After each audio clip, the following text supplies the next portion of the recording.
साथीहरु यो भिडियो हेर्नुहोस् है ल म यो भिडियो बारे केही बोल्दिनँ तपाईहरुले सुरुदेखि लास्टसम्म हेर्नुहोस् अनि तपाईहरुलाई कस्तो लाग्यो त्यसपछि म भन्नुस् है त ल कमेन्ट गर्नुस् है ल तर यो भिडियोमा चाहिँ मलाई एउटा कुरा चाहिँ यो सानो सानो यो मान्छे छ नि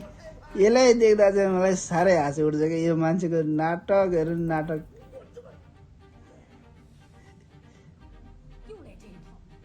तर पनि ठिकै छ तर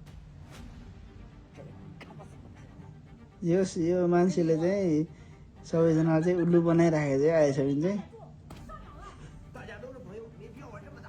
तर यहाँ चाहिँ तीनजनामै को भन्दा को कम त्यो चाहिँ छैन कि एक गोडामा अलिकति माथि चढ्न लाग्यो भने अर्को पनि फेरि चढिहाल्ने कि फेरि तर यो चाहिँ एउटा भिडियो चाहिँ त्यसै फनीको टाइपमा बनाइदिएर उस के अरे तर यो मान्छेलाई देख्दा चाहिँ मलाई साह्रै हाँस उठ्यो कि यो मान्छेको चाहिँ यो सुनको के को लागि यो सिक्री हेर्नु न यत्रो आफैलाई नै घाँटी छुकेर ढुङ्गा छुएला जस्तो छ